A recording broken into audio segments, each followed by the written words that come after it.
Ikutin di itu ya, di TV ya kan sama media. Oke, seberapa penting sih menurut Ibu Eza persoalan kasus ijazah Pak Jokowi ini? Oh penting banget kalau kata saya ya, karena menyangkut pendidikan anak-anak ya, karena anak-anak juga, mama itu kenapa sih mak ijazah kok diributin?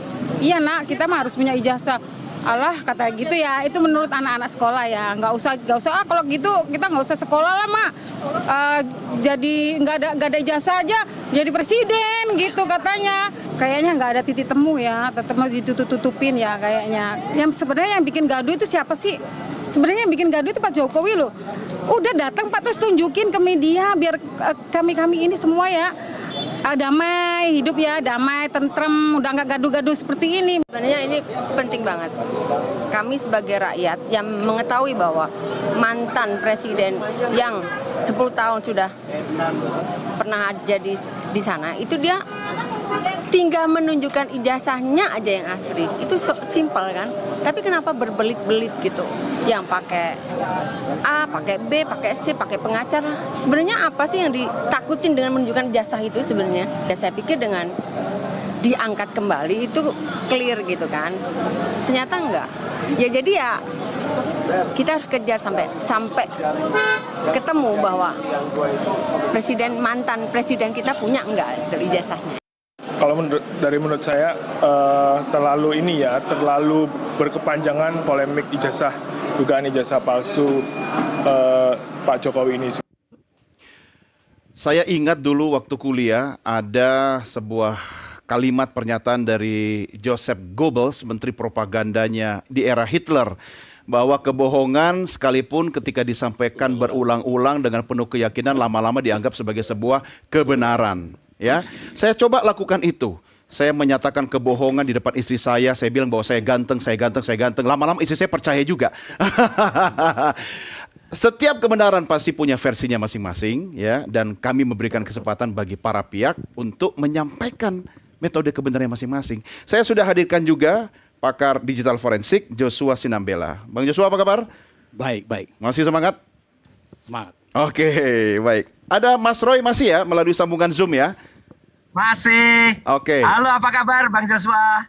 Iya, silakan. Sebentar sebelum saya kembalikan ke Mas Roy, saya mau ke Jenderal Ugro dulu, karena sebelum Bang Rixmond meninggalkan studio, sebenarnya ada sebuah tanda tanya yang mempertanyakan, kalau saya kutip juga statementnya Mas Roy, ini Polri kurang profesional, harus di-challenge, harus diuji gitu. Apa yang bisa Jenderal sampaikan?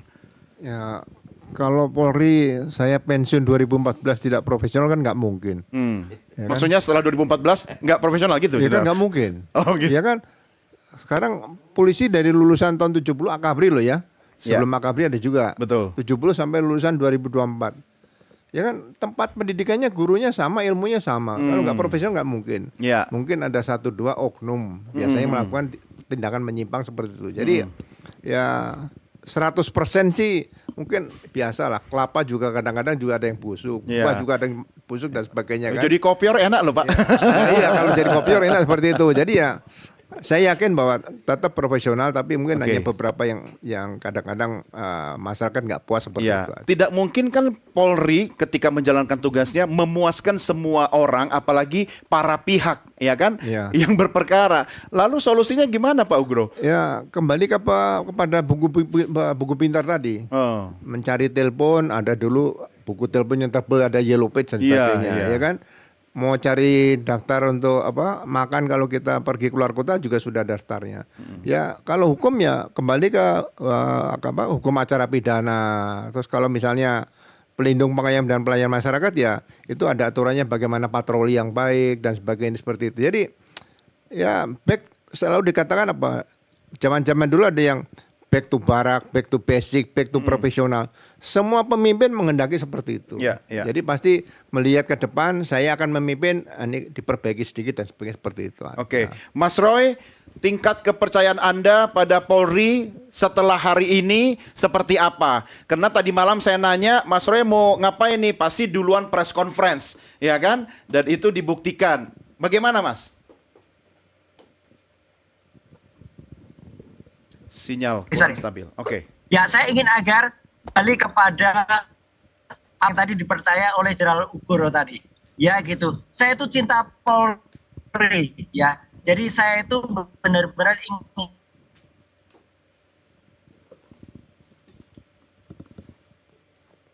yang sudah standar ISO sekian. Cuman jangan sampai ya nanti orang-orangnya itu tidak memanfaatkan dengan baik dan benar. Jadi moga-moga saja ya dengan adanya tadi di challenge ya, kemudian tadi saya tunjukkan dengan alat yang kemudian kita ada, kita bisa melakukan uji kemudian kalau itu identik ya, itu yang juga oleh Polri. Jadi ini kecintaan kita kok. Tadi juga sebenarnya saya tunggu, saya pengen banget tadi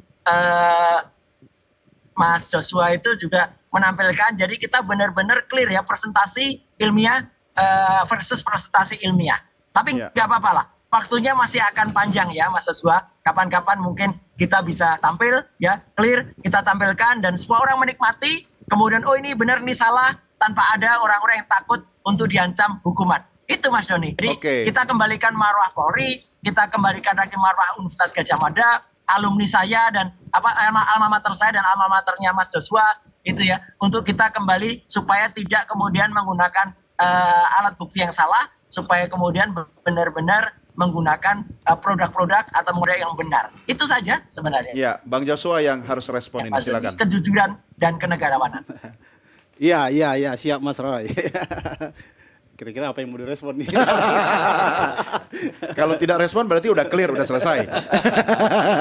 Iya. Jadi gini, jadi tadi memang saya dilibatkan ya, diundang oleh teman-teman tim kuasa hukum Jokowi gitu ya, untuk ikut ya memberikan pendapat juga ya pada kasus ini ya. Jadi awal mulanya sih bagaimana sih sebenarnya gitu kan? Nah, awal mulanya kan ada yang yang merasa dirinya ahli gitu ya. Siapa maksudnya? Memberikan pemaparan ya mungkin Pak Rismon sama Pak Roy Suryo ya. Itu memberikan pemaparannya di depan publik gitu ya, menuduh bahwa ini palsu dengan bukti-bukti yang menurut mereka itu bukti ya. Kalau menurut kami itu asumsi gitu ya. Jadi harus dibedakan ya. Kalau memang digital forensik, ya, kalau memang mereka menyatakan dirinya ahli digital forensik, ada SOP-nya, ada prosedurnya, dan itu sangat ketat. Ya. Apa sih yang bisa diforensik oleh ahli digital forensik? Itu hanya objek-objek digital. Tidak perlu objek atau barang analognya. Nggak boleh, ya analog boleh. saja. Misalnya seperti ijazah atau kertas uang kertas misalnya gitu ya, itu nggak mungkin dianalisa dengan digital forensik. Ya, jadi digital forensik itu hanya bisa memeriksa bukti-bukti digital, dokumen digital, atau bukti elektronik yang ada media digitalnya. Nah, itulah yang bisa diperiksa. Tapi setelah dianalisa, diteliti, tetap tidak bisa dibuktikan. Itu asumsi dong? Itu asumsi, itu tetap jelas. Asumsi. Maksudnya bagaimana? Setelah diteliti secara digital, ada hasil, masih boleh dikatakan itu asumsi atau asumsi? Ya, karena itu bukan prosedur yang benar. Ya, karena ahli digital forensik dia tidak punya kemampuan untuk menganalisis ya dokumen-dokumen analog yang lahirnya secara analog ataupun fisik. Karena ijazah ini kan lahirnya secara fisik. Berarti artinya nanti hasilnya bisa berbeda dong antara digital dan analog. Ya pasti berbeda. Gitu ya. Itu makanya temuan-temuan mereka itu tidak punya dasar sebenarnya, gitu ya. Nah, laboratorium forensik di Puslapor itu sudah melakukan pengujian yang benar. Ya, secara karena mereka secara fisika, secara kimia, secara analog juga. Secara analog. Tanda tangannya non digital. Ya, karena memang itulah metode forensik dokumen yang benar. Ya, bukan menganalisis gambar yang ada di media sosial ataupun yang bahkan kita foto sendiri. Dokumen-dokumen yang saya foto sendiri, dokumentasi saya sendiri, nggak boleh saya lakukan analisis juga. Termasuk prosedur dalam melakukan penelitian tetap harus dipatuhi, begitu SOP-nya dan seterusnya. Ya, kalau ada yang dilanggar, tidak boleh dijadikan barang bukti. Otomatis. Akan tidak valid sebagai barang bukti di pengadilan. Yang dibawa oleh Mas Roy, Bang Rismon dan teman-teman pada hari ini menurut Anda seperti apa? Tidak valid sebagai barang bukti. Mereka hanya mungkin bisa dikategorikan petunjuk-petunjuk dan itu diuji ulang oleh Puslapor. Nah, soal yang mencotot tadi kata Mas Roy itu gimana?